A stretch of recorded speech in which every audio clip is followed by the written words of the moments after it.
Hello friends and gamers, and welcome back to the Fortress. It is January 1941, and the Battle of Britain has been raging over top of the British Midlands. 3 German fighters are lost in exchange for 3 British fighters and a militia.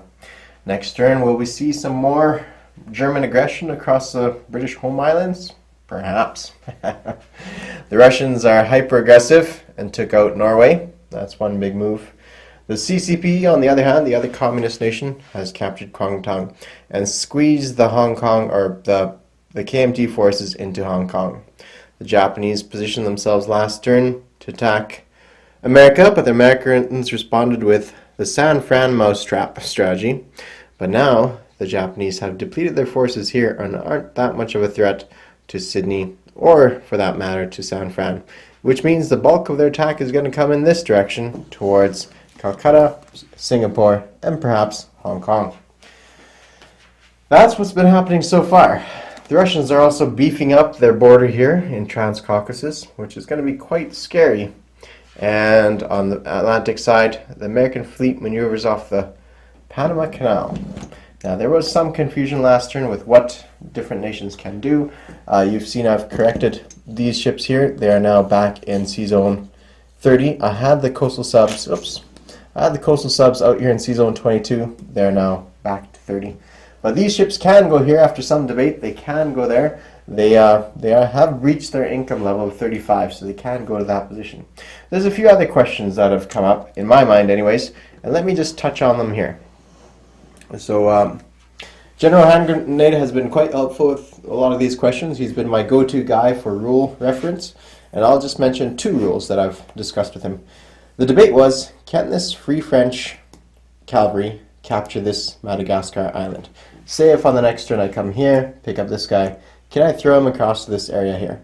Now, I put that up as a question on the forums last turn, and there was some debate about it. Some people said, well, there's no combat, so the infantry, you don't need infantry class on that first round since there's no combat, so the cavalry can roll into there. That was my intuitive response.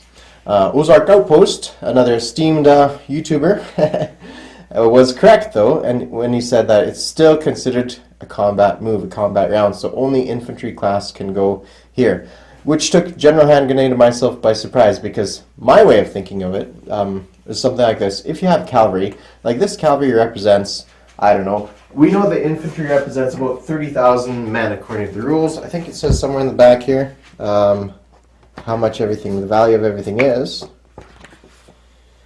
Playability versus realism, game scale. So it says here in the rules, this is the old version of the rules, but I'm sure they kept it. Generally, infantry represent about 50,000 men, it says right there. Although some units, airborne and cavalry, represent divisional level. So the thinking there is if you have nothing in these islands, all you have is some sort of inherent port authority kind of thing, nothing too fancy. So you'd think that, well, you'd think 10,000 cavalry corps could easily wander into this area without needing a 30,000 infantry corps to subdue that port authority. But counterintuitively, you do actually need infantry to make any landing anywhere amphibiously. Opposed or unopposed landing, it's still all the same. To go into a combat move onto amphibiously, you can't simply bring your cavalry across or tanks across. You need infantry to get across, which is too bad. That seems counterintuitive to me. But another one is, if the British are building a railway, I should have pulled out the rules for this one because it is a little bit fancy. But what the rules say is, if I have a railway, if I wanted to build a railway connection between Belgian Congo and Sudan, how much would that cost me? Well, in the rules it says, first of all, you build the railway on the border, right there. You don't build it here or here, you build it right on the border. And we've seen that with the Mongolians, where they built a railway on the border. Now, how much do you pay? Well, in the rules it says, you pay $2 if the terrain is clear, and $4 if there's any kind of special terrain feature. Jungle, mountain, marsh, desert. This is jungle, this is clear. Now, if you placed it here, what do you pay? Because technically, this is half jungle and half normal terrain, right? So my thinking of it is, you go with the higher cost, obviously. That seems to be the most logical choice. You go with the higher cost. But it is not clearly written in the rules. It simply says, whichever the terrain is, you pay. Well, the border doesn't have a train. It's half of it is one train and half of it is the other one. So that's another little rule quibble I have that stresses me out, my friends. Stresses me out sometimes. But you know, this game is always a work of improvement, a work of art that's gradually getting better with every version that comes along. But that's one thing I wish they could, just for simplicity, add in a line saying you just pay the price that's higher. That seems to be the logical solution for me. Anyways, that is all not important, and I've spent 5 minutes discussing something that's not that important.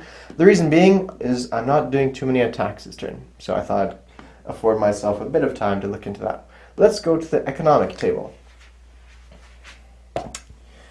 So here we have our buys. So we have 30 bucks as British. We're doing 1 roll for wartime economy, and we're doing 1 roll for long-range aircraft as the Canadians. I'm going to roll that first before I explain what my rest of my purchases are.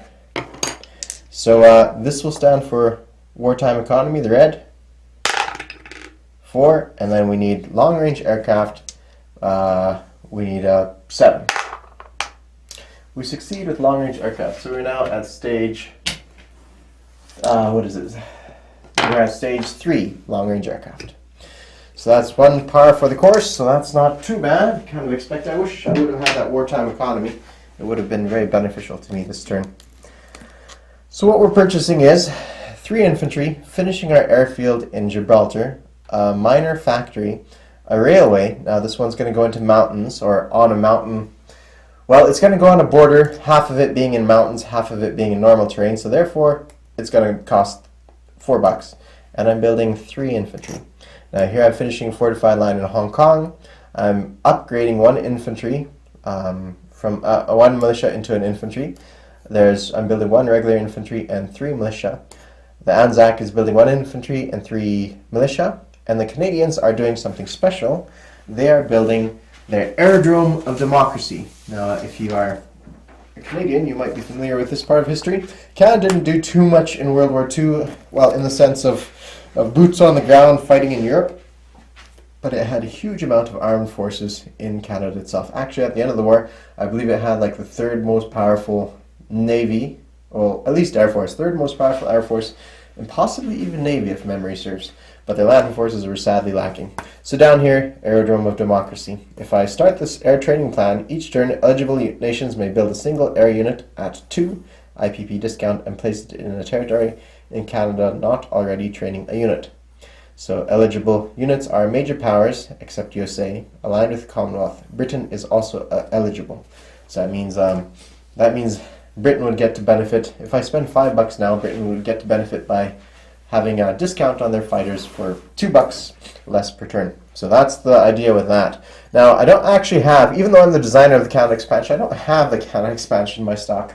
Also, let me quickly say that though this says version 3 rules, it is not version 3. It says stuff like Canada's printed territory is 6 bucks. This shows 5. There's other features behind it, like certain units here. They are not really applicable to Canada anymore. Like, for instance, the Veteran Guard can move within Canadian territory. They're practically just militia that can move within home territory. But since now in version 3 all militia can do that, it's kind of pointless. So I need to message Doug sometime and ask if I can have another crack at that and improve the rules for Canada again and brush it up a little bit and bug fix some of the issues behind it. Okay, I'm also lend leasing 2 bucks to Free France. Free French income is 3, so I could lend lease half, and I'm rounding up. I believe I can do that. And then Russia, I'm lend leasing 3 bucks to Russia. That's what's going on this turn. So let's take a look at our combat moves. There's only 1 combat move happening this turn, which is why I've afforded myself a bit of time to talk about other matters. But the combat move is happening here. This medium bomber is coming from South African Union to attack that sea zone. And we're also sending from Sea Zone 83, we're sending this Anzac Destroyer 1, 2, 3 to Sea Zone 115 to also engage that submarine. I got my dice in the mail, so here we go. The white represents the submarine, gray for destroyer, red for fighter. So let's roll for that. So we have, hits all around. So we have a hit for the aircraft, a hit for the sub, and a hit for the destroyer. So that is some crazy business going on, but we've got rid of the sub, which makes me pretty happy about that. But it also changes the equation for our Battle of the Atlantic, which is going to be, well, yeah, I guess that still counts for the Battle of the Atlantic. All right, now let's get straight to non-combat. Non-combat. All right, so we are moving a few units around. We'll start off with British Islands.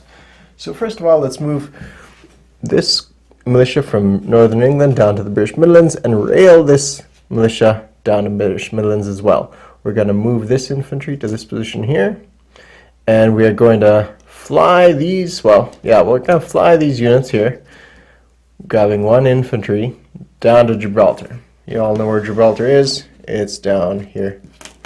While I'm in this position, I'm going to grab this fighter. It's going to go 1, 2, 3, 4 to sea zone 24. These two fighters, they're going to go 1, 2, 3, and they'll both land here in London. That's what's happening there. Okay, what else do we need to do? We are going to move, well, here in Labrador, we're going to move this fighter 1, 2, 3, 4 to the British Midlands, and this fighter here is going to land in the British Midlands as well. Now I'm going to move this light cruiser and these two destroyers from this position. They're going to go south. 1, 2, they're going to pick up these guys, those two light carriers, and they're going to come here. So light cruiser, 2 destroyers, and 2 carriers is going to come join to sea zone 80 over here.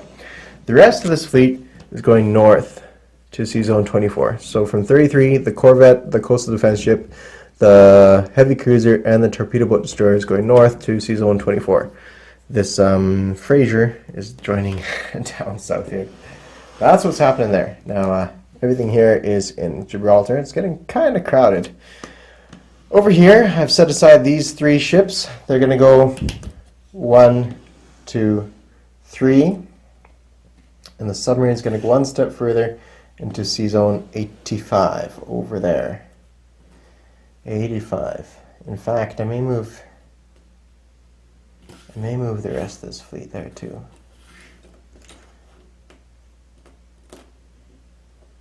Yeah, that's what we'll do. Well, the rest of the fleet's going to go to this position as well. 1, 2, 3, 4, 5. Yeah, we're going to go here. So sea zone 85 is what's going there. What else? So let's take a look here. Oops, this airborne should be right there. So here this airborne is coming to southern Iran. These 2 infantry are going to Azerbaijan as well.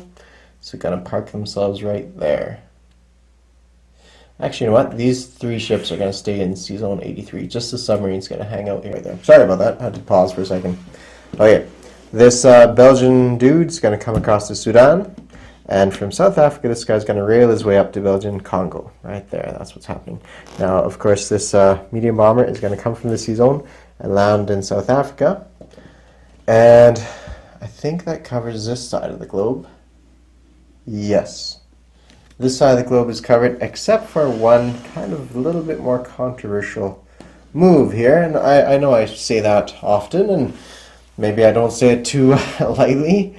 These 2 guys. So I had to look this up in the rules, and I had to really think about what the spirit of the rules are in this, right? So strategic naval move.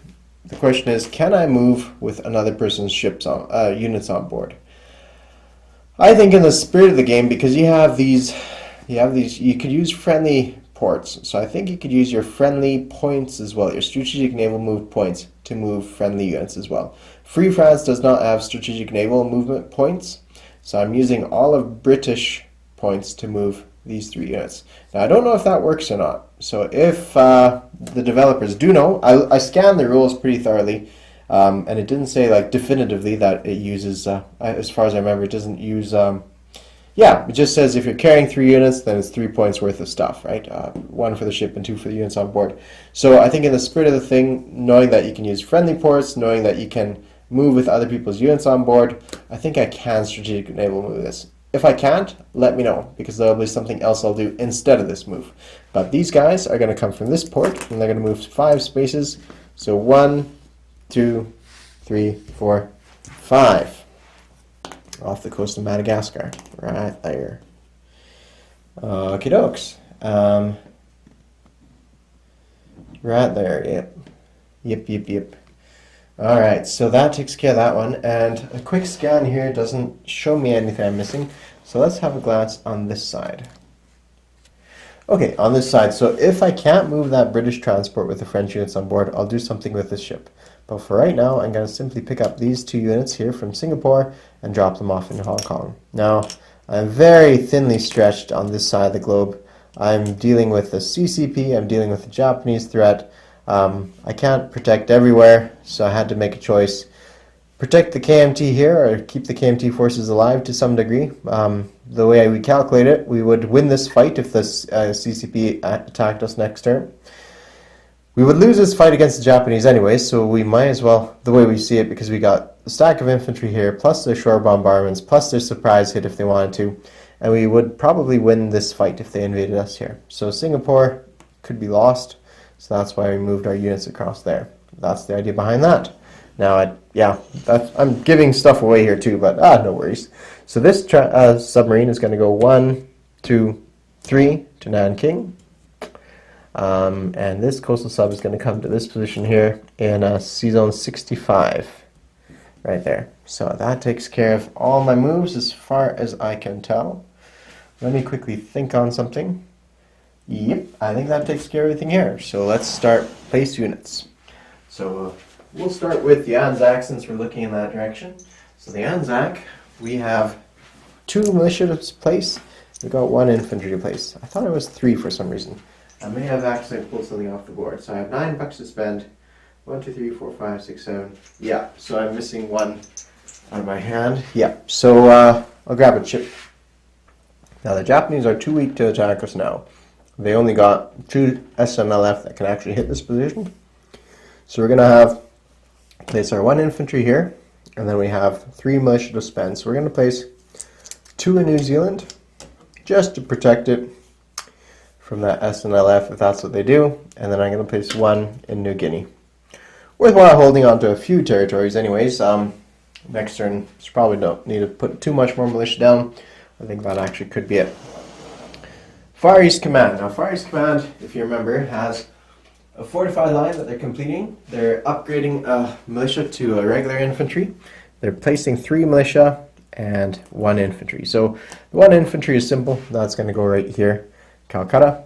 The fortified line is completed here in Hong Kong. The militia, so let's slide that. Well, you can't quite see it on camera. Here's Hong Kong.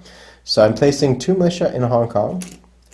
But because one of them is being upgraded, so I'll simply remove it off the board and slip the chip underneath this guy. It wasn't one of the new ones, it was one of the old ones, but that's the simplest way of putting it. We have 1 more militia chip to place on the board. So we have either Calcutta or Malaya. Now, both are decent choices. Malaya would be hard to hold against the swath of absorbing hits that they can do, plus their aircraft would have first strike. So at the end of the day, I think we're going to simply place it, well, I don't know. Maybe Burma's another option as well, just to hold on to territory. Nah. Let's build it in Calcutta. We don't have to worry about Calcutta ever again. That's what's happening there, and that takes care of that side of things. Now we move on to the British side of things. Now the British have 3 militia and 3 infantry to spend. Now that is a nice force. So since we're looking at the Iran side of things, I'll show you what we're building here.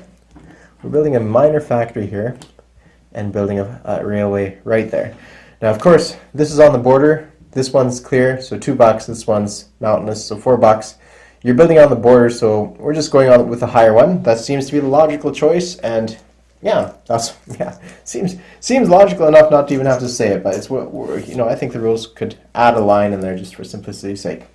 So now we're going to place a militia down. So I'm going to place 1 in southern Iran. I'm going to place another 1 in Azerbaijan. And then we're going to turn in this direction. And so first of all, in South Africa, we get to place 1 infantry. So we had 3 infantry building. So there's 1 being placed in South Africa. And then we have 2 infantry left and 1 militia. So the militia is going to be built in British Midlands right here. And then we're going to place our 2 infantry. They're going to go into Britain itself, London itself. So we have 3 militia there, 2 infantry, 1 airborne, and 2 fighters sitting in that position right now. So that's what's happening over there. And lastly, we have this airbase here is being completed. So now we have an airbase that we can scramble from if we had fighters, which we don't have fighters there right now. That's what's going on there, people. And now we're left with the Canadians. Now, the Canadians did not actually place any units on the board. They're placing their Aerodrome of Democracy, a token to represent, like I said, though I don't have the expansion, that's going to be my token to represent the Aerodrome of Democracy. Free France gets their two bucks Lend-Lease, and Hilltop collect $3 of income from the Canadians that they Lend-Lease to you, bringing our total that we owe you down to 4, I believe. I'll have to double check my well, I don't actually have a chart somewhere, but I think it's 4 is all I got left. Yeah, that takes care of that. So let's go to the collect income phase. So these are all spent. Boom, boom, boom, boom. So we collect $9 here, $9 here, $16 here, and $26 there. That is it. That is all. So stay tuned for the French turn, which will be coming up shortly. The poor Free French troops. They have a few bucks that they've collected the last few turns. They have $4 here plus $2. So $6 that they got just this. $2 they got this past turn, and here's $5. Okay, so 5 and 2, $7 here to spend. So with that, they're upgrading a minor port to a major port. And they're getting a cavalry unit. That's the 2 purchases that they're doing. They're doing more attacks than the British this turn on the board. And let's start with this one. It's the simplest, easiest. These 2 infantry are coming here and acquiring southern Algeria for the mighty French Empire. So I'm going to grab some roundels because we're going to start taking back some territory pretty fast, I think. So here we go. Free France. Now, next one up is this one here. We're simply disembarking and capturing Madagascar. So we get $1 here out of that one. So I'm going to increase the Free French income to 4 and reduce the Vichy France down to 3. So now we have the upper hand, looks like. Now, the last place where we have a battle, or a situation at the very least, is right here. Cameroon. So how will we swing this one? Well, so this cavalry is going to come through these jungles. Boom, boom. I'm pretty sure we could blitz the jungles. I should probably double check that just to make sure. It's a good thing I looked it up. So cavalry, well, anything that moves to jungle has their movement reduced to 1. I think any land unit, I can't see why air would be reduced. But yeah, cavalry would reduce their movement to 1. So I can't get to this position. If I was here, I could, but here I can't. So I don't think they're going to combat move. They'll just stay there. Kind of a waste of a turn for them. But this will still go ahead. So it's a 2v2, so it's going to be a tough one. The white will represent the defender, and the red will be the attacker. So round 1, round 2, round 3, 11, round 4, round 5. Oh, look at that. So we mutually wiped each other out. Well, that's interesting. I can handle that. We mutually wiped each other out, so that means this is gone and the infantry's gone. So unfortunate that we didn't win that fight, but you know, whatever, right? It was a fairly equal odds on success or loss anyways. But that tells me I know what I gotta do with this now. Non-combat, they're gonna come to Chad. That's what's gonna happen with that. Cameroon stays in Vichy hands. Although next turn I could use my transport to go there. Nah, we'll leave it at that. Okay. Okay, so now what? So I'm going to send these 2 ships down to Madagascar. And that's it for my non-combat move. So place unit phase. Ugh. This will be the best for place unit phase.